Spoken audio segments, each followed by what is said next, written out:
Fellow tennis nerds, I just got back from a few days at the Technifiber headquarters in Paris. Then we went to Rotterdam to do a stringing workshop. We tried some new products, the new Fire, and something else coming in May. So pretty exciting few days. Really impressed by the Techni family. They have a strong passion for the game, I could tell. And you feel like it's not only like marketing and using you as an influencer, it's more about discussing the future of the tennis industry and how we can help players find the right gear and so on. So really constructive discussions with Technifiber. So kudos to them to start the video. The reason I started with that is that one of the portions of this trip was testing gear, obviously, but we also got to talk to famous customizer who I've been in touch with before, Dieter Kalle from Belgium. A really knowledgeable guy. He works with a lot of players. You might have seen his yellow stickers on pro player frames like Daniil Medvedev and Iga Swiatek. He has a relationship with Technifiber, but he also works with other players and brands and rackets at times. He had some really interesting insights. Some of it I knew personally, but it puts it in an interesting way, and there's different philosophies that we can discuss. Would love to have him on the podcast in a near future. Let me know if you agree in the comments. Dieter made a presentation about swing weight, which I think was a good way of explaining it if you don't really understand the concept. There's that question of if the weight and balance are the same, will the swing weight also be the same? And you can hear his take on that here. What really is swing weight? So imagine we have 330. I stick 8 grams in the middle. What is my weight? 338. Yeah, 338 is my weight. My balance, it's still the same like it was, 30.6. And my swing weight is 287, really light. Does it exist the same balance, the same weight, but a different swing weight? Is it possible? Or? Yeah. Good. Some of them maybe hesitate, but look, it's easy. Did I change my weight? No. Nope. Did I change my balance? Still 30.6, same balance, but now it was 287. This one is 290, it gone up. Same weight, same balance, different swing weight. And I've often said in videos how swing weight is overlooked on the amateur level, especially by the brands in a way, due to quality control, because you can have one racket that is plus minus 7 grams or plus minus 0.7 centimeter balance.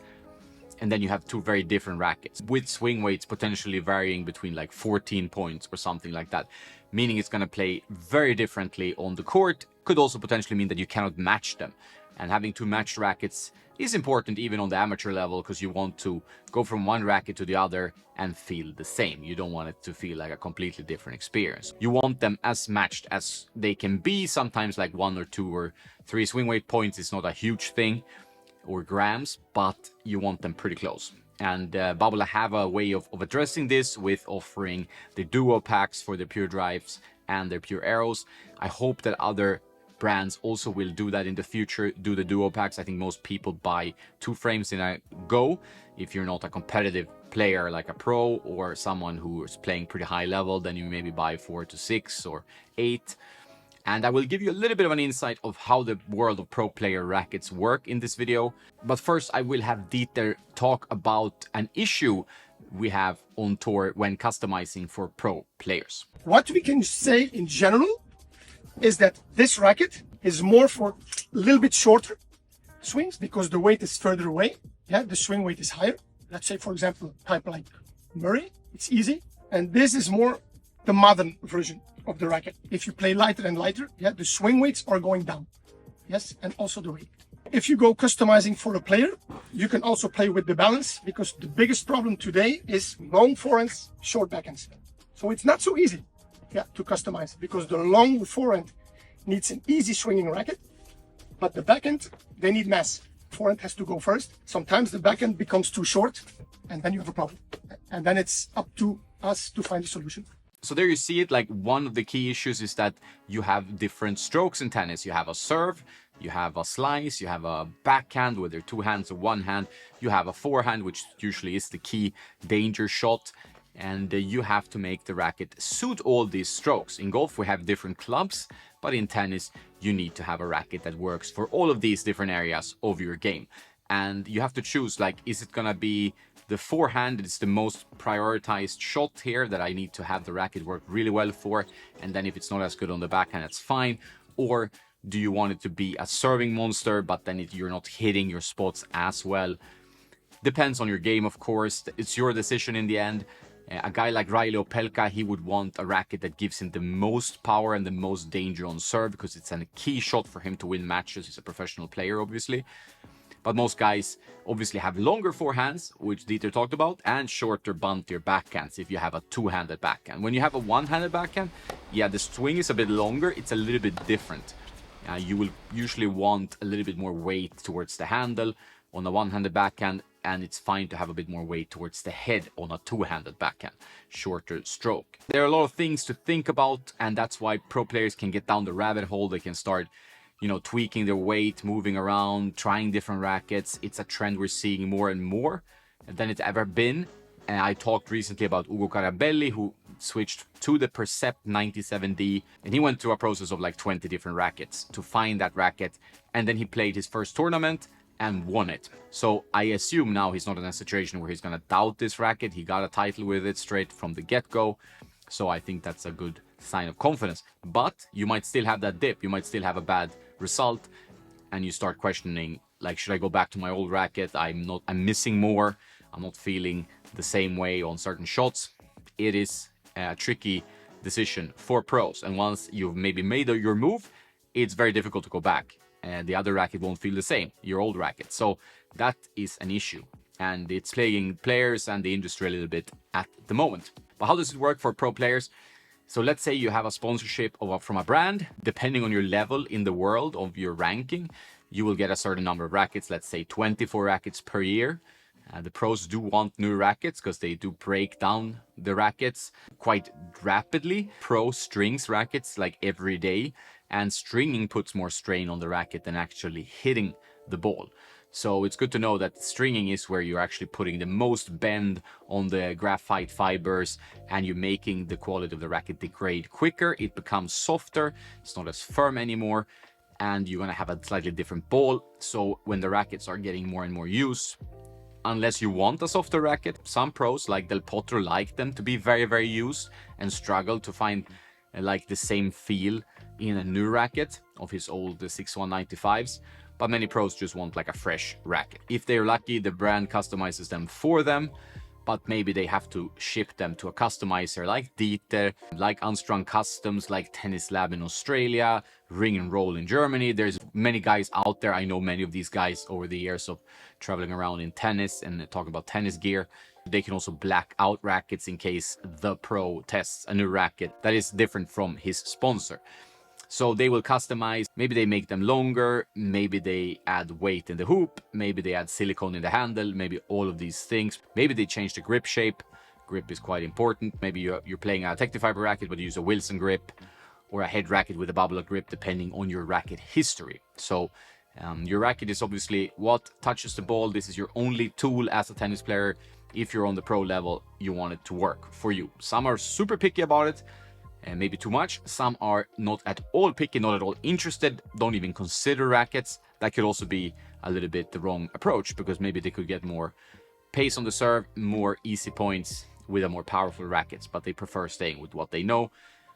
It's a decision for the player to make. It's kind of a new area for pro players to think so much about rackets and gear. Obviously, there's billions of videos online and people talking and forums and whatnot, so it's easier to get distracted by this stuff for the professional players than it used to be in the past. Customizing a racket is not rocket science. I think I made some videos in the past about this. I might make some more in-depth videos if you are curious about the process. But obviously you want swing weight, twist weight, and balance to be the same. You need a machine to measure the swing weight. Like with the balance, you can have a balance board you can buy on Amazon or anywhere else really, and that can help you get the balance of the racket. And then you can use a kitchen scale for the weight. You don't need something super fancy. But if you want swing weight, which according to me and I guess many others is quite important, especially if you want a matched racket and rackets to play the same, then you need some kind of swing weight machine. There is like the Graffiti one, which is pretty cheap and portable, or you can get like a Metrotune that I have, which is more expensive. I use Tennis Nerd for 500 euro off, but it does all the things. And it also has a software that helps you calculate where to put the weight, and it helps you input the different rackets you have if you're working with players or if you have a lot of rackets, for example. So there's some ATP pros who buy this machine and they use it to check their rackets, maybe if they need to tweak them and so on. Definitely not unheard of these days that pros use these kind of customization machines themselves. Up at the top of the scale, there are the Onyx Precision Center, there's the Bayardo Tune Pro, which is very expensive, but it's a good tool to have if you work with rackets. I think almost necessary if you run like a small shop or something. I think a lot of your customers will be very happy if you can match their rackets or tweak them and give them swing weight readings. I think it will benefit everyone. So maybe more swing weight machines and so on to come in the future. That's a little bit of what's going on the Pro Tour. They do get the rackets. They need to get them customized. And if they want to change something, yeah, they need a customizer or someone who has the machine and knowledge to do this. Tennis is a game of adjustment. They're always playing with new balls on new courts against new opponents.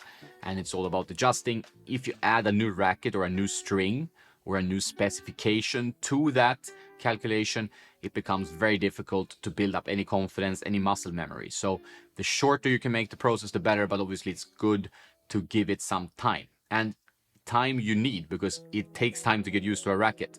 It takes time to review a racket. There are, I guess, people who review a racket or they try a racket and play 10 minutes with it or 1 hour and they have their opinion.